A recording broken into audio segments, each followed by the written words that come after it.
சிங்கத்து நடையாக சீரிழமை தமிழாக போரேந்தும் வாளாக பொங்கு தமிழர் வாழ்வாக முத்தமிழ் வித்தாக மூவேந்தர் கெத்தாக கன்னித்தமிழ் பூமிக்கு காலம் தந்த சொத்தாக உச்சரிக்கும் போதே உமிழ்நீரும் இனிக்கின்ற அந்த உத்தம தலைவன் முத்துவேல் கருணாநிதி ஸ்டாலின் அவர்களுடைய தலைமையில் தமிழகம் இன்றைக்கு மட்டுமல்ல என் கையில் செங்கோல் இருக்கின்ற காலம் வரை இந்த செந்தமிழ் பூமி ஒருபோதும் தலை குனியாது என்கின்ற ஒரு தன்னம்பிக்கையான ஆட்சியை இன்றைக்கு தந்திருக்கிறார்.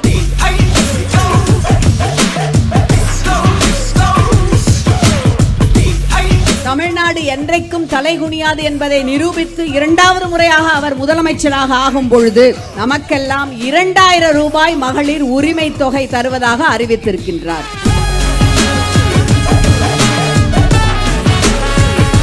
இன்றைக்கு நம்முடைய மாண்புமிகு முதலமைச்சர் அவர்கள் தமிழ்நாடு தலை குனியாது அப்படின்னு சொல்றாங்கன்னா அப்ப யாரோ தலை குனிய வைக்கிறாங்கன்னு அர்த்தம் இல்லையா?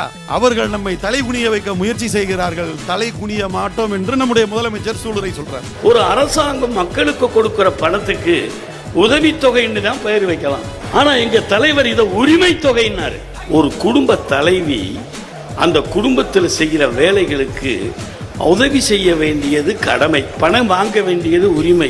அதை இந்த அரசாங்கம் செய்யறதுனால உரிமை தொகையினாரு. வேலை வாய்ப்புல தமிழ்நாடு ஃபர்ஸ்ட், தனிநபர் வருமானம் தமிழ்நாடு ஃபர்ஸ்ட், மின்னணு சாதன ஏற்றுமதியில தமிழ்நாடு ஃபர்ஸ்ட், தொல்பொருட்கள் மற்றும் ஜவுளி ஏற்றுமதியில தமிழ்நாடு ஃபர்ஸ்ட், ஸ்டார்ட் அப் நிறுவனங்கள் நம்ம தான் முதல் இடத்துல இருக்கிறோம். இப்படி எல்லாத்துலயுமே ஃபர்ஸ்டா இருக்கிற நம்ம முதல்வர் ஏன் இதெல்லாம் இந்த அளவுக்கு செஞ்சுட்டே இருக்கிறோம்னா நம்ம நாட்டு மக்களை பத்தி மட்டும்தான் நம்ம தமிழ்நாடு முதல்வருக்கு மனசுல நினைவு இருக்கு.